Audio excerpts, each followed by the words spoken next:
नमस्कार. अश्विनीच्या स्वयंपाकघरात आज बनवत आहोत मसाला पापड. त्यासाठी उडदाचे पापड घेतले आहेत.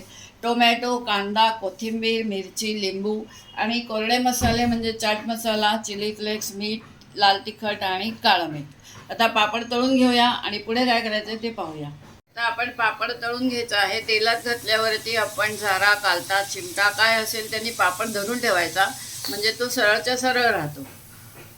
आता आपल्याला ह्याच्यावर कांदा, टोमॅटो सर्व मिश्रण घालायचं आहे. सर्व सुके मसाले घालायचे की झाला तयार मसाला पापड. आपण बनवत आहोत पापडाची पचडी. त्यासाठी हा पापड मी घेतलेला आहे. आता हे पापड मी ह्याच्यात जरा चुरून घेतले. याच्यात सर्व साहित्य घालायचं आहे. कांदा, टोमॅटो, कोथिंबीर, सुके मसाले आणि शेव की झाली पचडी.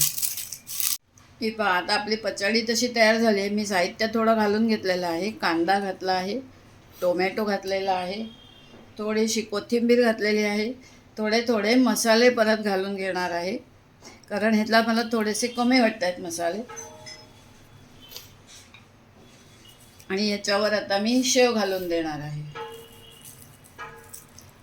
झाली आपली पचडी तयार. आपण आता मसाला पापड लावून घ्यायचा आहे.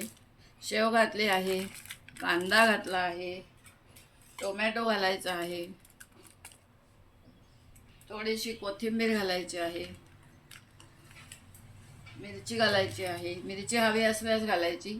याच्यात आता आपण काळं मीठ घालून घेऊया, साधं मीठ घालून घेऊया, चाट मसाला घालून घेऊया आणि थोडंसं तिखट घालून घेऊया, चिली फ्लेक्स घालून घेऊया.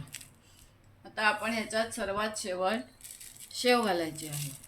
आपला मसाला पापड तयार झाला. अशा रीतीने बनवा मसाला पापड. आवडल्यास लाईक, शेअर, सबस्क्राईब करायला विसरू नका. थोडंसं लिंबू पिळून घेतलं आहे.